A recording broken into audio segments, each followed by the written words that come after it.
하루 동안 쏟아지는 소식 중 중요한 내용만 선별해 방송하는 나라의 TV, 어려운 환경에 처한 나라의 TV 운영을 위해 구독료 후원자가 되어주시길 부탁드리며 방송 시작하겠습니다. 박지원이 지난 4일 CBS 라디오 김현정의 뉴스쇼에 출연해 정치 구단 자리를 걸겠다며 윤석열과 펠로시는 만날 것이라고 호언장담했습니다. 이에 성호 스님이 자신의 페이스북에 해당 기사를 공유한 후 박지원을 겨냥 정치 구단이 아니라 종북 구단이라며 윤석열 대통령은 펠로시의 통화만 할 것이라고 적었는데요. 박지원은 정치 구단 자리를 성호 스님에게 넘겨야 할 것 같습니다. 성호 스님 예측대로 취임 이후 첫여름 휴가를 보내고 있는 윤석열 대통령은 지난 4일 방한 중인 낸시 펠로시 미국 하원 의장과의 만남보다 전화 통화를 선택했기 때문입니다. 고민정이 윤석열 대통령의 휴가에 무개념 발언을 했습니다. 민주당 최고위원 선거에 나선 고민정은 지난 4일 오후 대구 중구의 한 카페에서 열린 기자간담회에서 최근 윤석열 대통령이 휴가를 가셨다. 제가 문재인을 모셨던 사람으로서 이해할 수 없는 광경이라고 비판했습니다. 고민정은 코로나 상태가 예전보다 조금 약화됐다고는 하나 위중증 환자가 이렇게 늘어나는 것은 위험하게 봐야 한다. 근데 지금 복지부 장관이 없다고 지적했습니다. 고민정 의원은 정호영 후보자는 너무나 문제가 많은 사람이어서 문제를 지적하지 않을 수 없었다. 그 다음에 등장한 김승희 후보 역시 마찬가지였다면서 지금 아무도 후보자로 지명되지 않고 있다. 이런 상황에서 대통령이 과연 마음 편하게 휴가를 갈 수 있을까라고 했는데요. 해당 소식에 네티즌들은 내가 여지껏 국회의원 많이 봤지만 이렇게 이해 안 가고 무개념 국회의원 본 적이 없다라며 북한 미사일 날아다니는데 휴가 간 사람 문재인이라고 꼬집었습니다. 그렇습니다. 네티즌의 따끔한 지적처럼 고민정 네가 모시던 문재인은 북괴 미사일 도발 속에서도 휴가 간 건 어떻게 생각하는지 참 어처구니 없는 좌파의 내로남불 헛소리가 아닐 수 없는데요. 코로나 시국에 인사권 팽개쳐놓고 윤석열 대통령이 휴가 갔다고 못마땅해 비난하는 고민정, 그렇게 생각 좀 하고 말하라고 충고했건만 역시 고민정은 생각 없이 말하는 버릇은 여전한 것 같아서 충고 하나 하겠습니다. 민정아, 제발 철 좀 들자. 국민의힘 상임전국위원회가 5일 당 상황을 비상상황으로 결론 내렸습니다. 앞서 의원총회 논의와 최고위원회 의결에 이어 상임전국위도 비상대책위 출범의 전제 조건인 비상상황이라는 결론을 내림에 따라 비대위 체제 전환이 초읽기에 들어갔다는 관측이 나옵니다. 국민의힘이 비대위 체제로 전환되면 징계 중인 이준석이는 자동적으로 해임됩니다.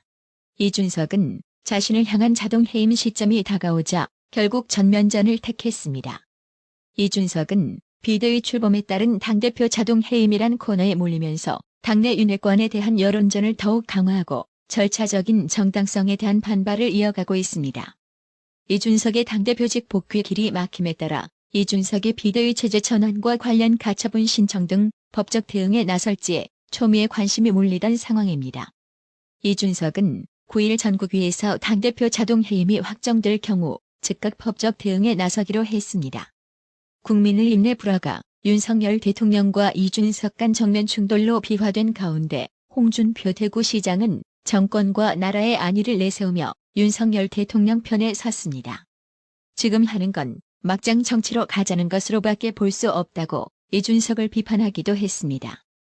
홍준표 시장은 지난 5일 자신의 페이스북을 통해 1010만고 끝에 정권 교체를 이루었으나 새 정부의 미숙함과 내부 분열 세력들의 준동으로 윤석열 정권은 초기부터 극심하게 몸살을 앓고 있다면서 당대표가 이유가 무엇이든 간에 징계를 당하고 밖에서 당과 대통령에 대해 공격하는 양상은 사상 초유의 사태로 꼭 지난 박근혜 탄핵 때를 연상시킨다고 주장했습니다. 홍준표 시장은 이제 그만들 하라면서 이준석을 향해 자중하고 사법 절차에만 전념하라고 그렇게 말했건만 사사건건 그건으로 대응한 건 크나큰 잘못이라고 지적했습니다. 이어 당대표쯤 되면 나 하나의 안위보다는 정권과 나라의 안위를 먼저 생각해야 한다며 지금 하시는 모습은 막장 정치로 가자는 것으로 볼 수밖에 없다고 이준석을 직격했습니다. 홍준표 시장은 여태 이준석 입장에서 중재를 해보려고 여러 갈래로 노력했으나 최근에 대응하는 모습을 보고는 이젠 그만두기로 했다며 좀 더 성숙해서 돌아올 때까지 기다리겠다고 밝혔습니다. 이재명 마누라 김회경 씨의 법인카드 유용 의혹을 최초로 제보한 공익 신고자가 김회경 씨의 수행비서 역할을 했다는 의심을 받고 있는 전 경기도청 총무과 별정직 5급 공무원 배모 씨를 고소할 예정이라고 밝혔습니다. 공익 신고자 A씨는 많은 사람이 관심을 가져줘서 버티고 살아남아 있는 것 같다며 감사를 표했습니다. 공익 신고자 A씨는 4일 유튜브 채널 백브리핑 전화 인터뷰에서 제가 배 씨로부터 받은 상처에 대해 꼭 책임을 물을 것이라며 고소 예정이라고 말했습니다. 공익 신고자 A씨는 사건 당시 배 씨는 입장문을 내 사과를 전했고 김회경 씨는 국민들 앞에서 고개를 숙여 사과했다. 공익 신고자에게 사과한 적이 있느냐는 질문에 없었다고 말했습니다. 연락 시도나 접촉 시도도 없었느냐는 추가 질문에 없었다고 답했습니다. 공익 신고자 A씨는 지난 3일 배 씨가 피의자 신분으로 조사받은 것을 두고는 지금이라도 사실을 이야기했기를 바랄 뿐이라고 말했습니다. 그는 자신에 대한 악플러 등에 대해서도 고소를 진행 중이라고 전했습니다. 검찰이 월성 원전 1호기 경제성 평가 조작 의혹과 관련해 백운규 전 산업통상자원부 장관을 추가로 재판에 넘길지 검토 중인 것으로 파악됐습니다. 대전지검 형사4부는 지난 4일 백운규 전 장관에게 배임교사 혐의를 적용해 기소할지 여부를 최종 검토하고 있다고 밝혔습니다.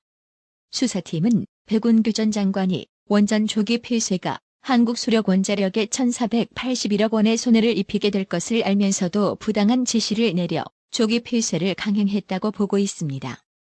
앞서 검찰은 지난해 6월 월성 원전 1호기 경제성 평가 조작과 관련해 백운규 전 장관과 최희봉 전 청와대 산업정책비서관을 직권 남용, 업무 방해 혐의로 기소했습니다. 당시 백운규 전 장관에게 배임 교사 등 혐의를 적용하려고 했지만 검찰 수사심의위원회의 불기소 의견 의결에 따라 기소 여부를 매듭짓지 못했습니다. 하지만 1년여간 보강 조사를 통해 최근 백운규 전 장관을 기소하는 방향으로 가닥을 잡은 것으로 알려졌습니다. 쌍방울그룹 관련 수사 기밀을 유출한 혐의를 받는 검찰 수사관과 해당 자료를 건네받은 쌍방울 임원이 5일 전격 구속됐습니다. 김경록 수원지법영장 전담 판사는 이날 구속 전 피의자 신문 영장실질 심사를 열어 범죄 혐의가 소명되고 도주 및 증거인멸 우려가 있다며 수원지검 형사 6부 수사관 A씨와 쌍방울 임원 B씨에 대한 영장을 발부했습니다. A씨가 소속된 형사 6부는 쌍방울 그룹의 수상한 자금 흐름 의혹을 수사 중입니다. 그는 검찰 수사관 출신인 B씨에게 수사 기밀인 계좌 압수수색 영장 정보를 유출한 혐의를 받고 있습니다. 쌍방울 그룹 임원 B씨에게 적용된 혐의는 형사사법 절차 전장화 촉진법 위반입니다. 형사 1부는 쌍방울 관련 수사 자료가 최근 외부에 유출된 정황을 확인하고 형사 6부를 상대로 감찰을 벌이고 있었습니다.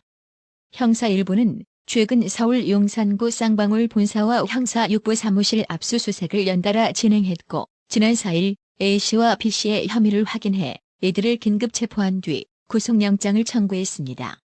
이날 구속된 수사관 외에 수사 기밀 유출 의혹을 받는 또 다른 형사 6부 수사관 한 명은 비수사 부서로 발령난 상태입니다. 수사의 속도를 내는 검찰과 경찰 행보에 좌불안석이 되어 있을 이재명이는 요즘 잠도 제대로 못 잘 것 같습니다. 나라의 TV는 구독료 후원으로만 운영 유지되고 있으니 구독자님들의 따뜻한 정성이 필요합니다. 항상 뉴스 전달 방식에 노력하는 나라의 TV가 되겠습니다. 구독 그리고 알람 설정, 뉴스 영상 내용이 좋았다면 좋아요를 클릭해주세요.